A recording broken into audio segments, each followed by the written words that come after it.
ایک دن کی بات ہے، ایک خوبصورت جنگل میں ایک بڑی سی درخت پر رانو چڑیا اپنے بچے کے ساتھ بڑے چین اور آرام سے زندگی بسر کر رہی تھی۔ ایک دن رانو چڑیا اپنے دانے دنکے کی تلاش میں اپنے گھونسلے سے نکلی۔ تھوڑی دیر بعد جب وہ واپس آئی تو اس نے دیکھا کہ اس کا بچہ تو گھونسلے میں موجود ہے ہی نہیں۔ اس نے اپنے بچے کو گھونسلے کے آس پاس بہت ڈھونڈا، لیکن اس کا کہیں بھی پتہ نہ چل سکا۔ رانو چڑیا کا ننھا سا دل غم سے بھر گیا اور وہ یہ طے کر کے گھونسلے سے نکلی کہ جب تک اس کا بچہ نہیں ملے گا وہ اسے ڈھونڈتی رہے گی۔ وہ اڑتی رہی، ہر طرف اپنے بچے کو تلاش کرتی رہی، لیکن رانو چڑیا کا بچہ تو کہیں نہ ملا۔ آخر تھک ہار کر وہ نہر کے کنارے آ کر بیٹھ گئی اور رنج و غم کے مارے رونے لگی۔ وہیں ایک مگرمچھ پانی میں تیر رہا تھا۔ جب اس نے یوں رانو چڑیا کو اس طرح روتے دیکھا تو پانی میں سے سر نکال کر بولا، رانو چڑیا، تم پر کیا مصیبت آئی ہے جو اس طرح رو رہی ہو؟ کیا تم بیمار ہو؟ رانو چڑیا نے جواب دیا، میں بیمار نہیں ہوں، میں اس لیے رو رہی ہوں کہ آج جب میں اپنے گھونسلے میں واپس آئی تو میں نے دیکھا کہ میرا چھوٹا سا بچہ وہاں پر موجود نہیں تھا۔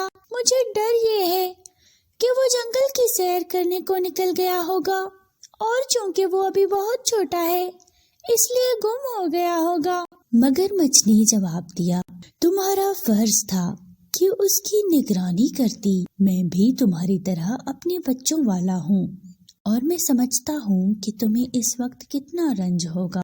رانو چڑیا نے جواب دیا، میں اس لیے اور بھی زیادہ پریشان ہوں کہ میرا بچہ ابھی بہت چھوٹا ہے، وہ نہیں جانتا کہ وہ اپنی حفاظت کس طرح کرے۔ مگرمچھ نے جواب دیا، میں تمہارے بچے کو ڈھونڈنے میں تمہاری مدد کروں گا، میں اس کی تلاش میں اس نہر کے آخری سرے تک جاتا ہوں۔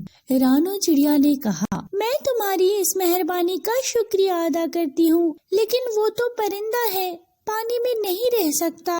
مگرمچھ بولا، ہو سکتا ہے کہ اسے پیاس لگی ہو اور وہ پانی پینے نہر میں آیا ہو، اس لیے میں اس کو ڈھونڈنے جاتا ہوں، تم بھی اسے ڈھونڈنے نکلو۔ رونے دھونے سے کوئی فائدہ نہیں، اس سے تمہارا بچہ ملنے سے رہا۔ رانو چڑیا نے اس کا شکریہ ادا کیا، پھر اپنے بچے کی تلاش میں نکل گئی۔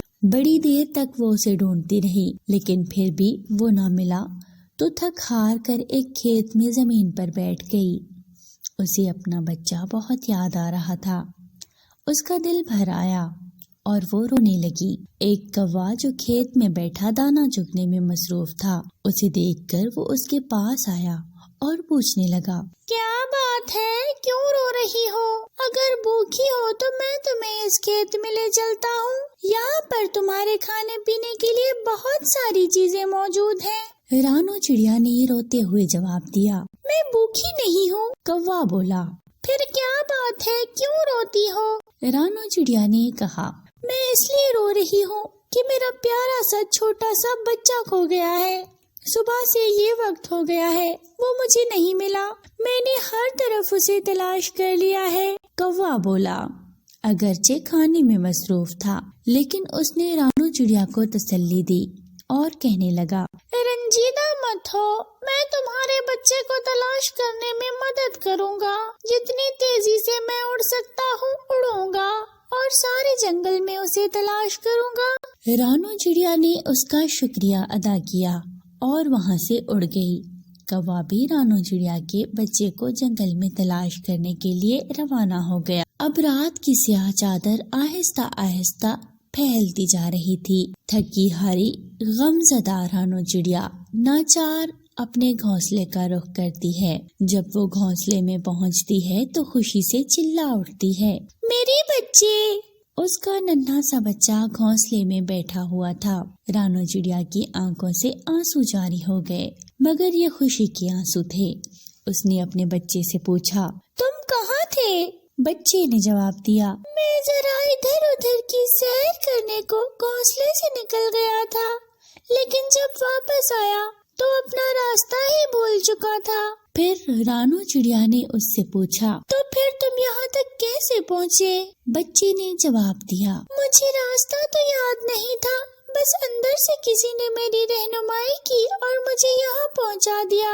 رانو چڑیا کو یاد آیا کہ جب وہ چھوٹی سی تھی تو ایک دن اسی طرح سے کھو گئی تھی۔ وہ کہنے لگی میرے بچے تم ٹھیک کہتے ہو، جب کوئی اپنی راہ کھو دیتا ہے تو گھر کی محبت اس کو راہ دکھاتی ہے اور گھر تک پہنچا دیتی ہے، چاہے خطرناک دشمن ہی کیوں نہ راہ میں بیٹھے ہوں۔